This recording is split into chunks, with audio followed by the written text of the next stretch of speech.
আমরা সব সময় মুখ দিয়ে বলে থাকি যে ইসলামী আইনে দেশে শান্তি আসবে, কিন্তু একথা কেউই বলি না যে দেশের কোন শ্রেণীর লোকের নিকট কোন পথে কিভাবে শান্তি আসতে পারে এবং সে শান্তিটা আসবে কোন পথ ধরে।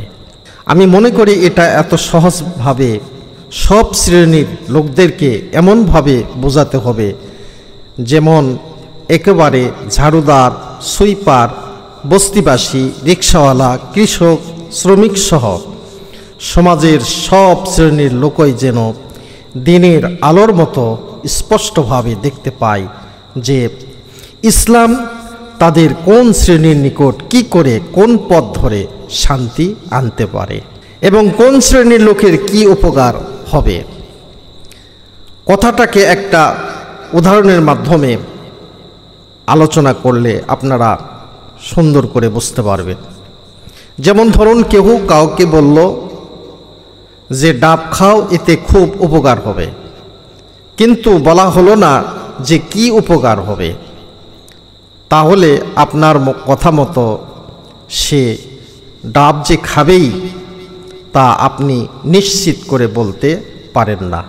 মানুষ আপনার ডাব খাওয়ার কথাকে বড় জোর এইভাবে গ্রহণ করবে যে এতে কি লাভ হবে, এতে পানির পিপাসা নিবারণ হবে এবং বেশি কিছু হলেও গরমের সময় ডাব খেয়ে শরীরটা ঠান্ডা হবে।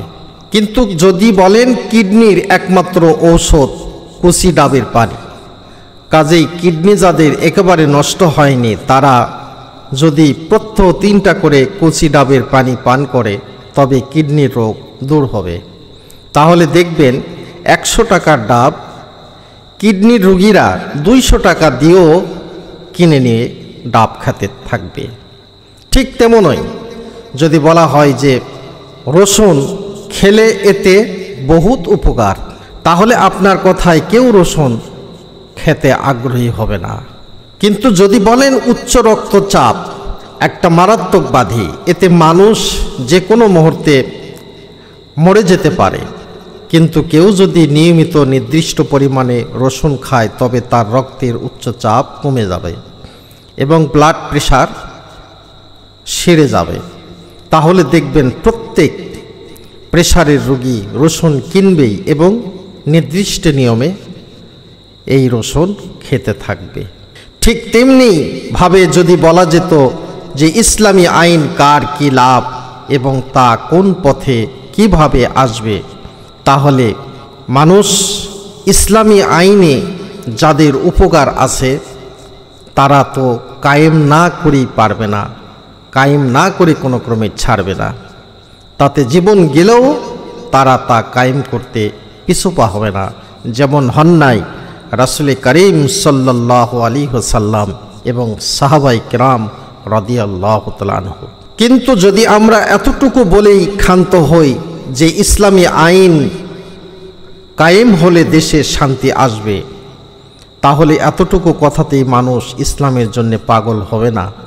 কাজেই বলতে হবে ওইরূপ, যেমন পূর্বে যে কথাগুলি বললাম, রসুনের কি মূল্য, কি দাম, রসুন দিয়ে কী হয়, ডাব খেলে কি হয়, ডাবের কি উপকার, ওই সমস্ত কথাগুলির মতো ইসলামের হুকুম আহকামগুলি পূর্ণভাবে জনগণের সামনে সঠিকভাবে যদি আমরা বর্ণনা করতে পারি, তাহলে মানুষ ইসলামের দলে দলভুক্ত হবে আর ইসলামের প্রতি মানুষ আকৃষ্ট হবে।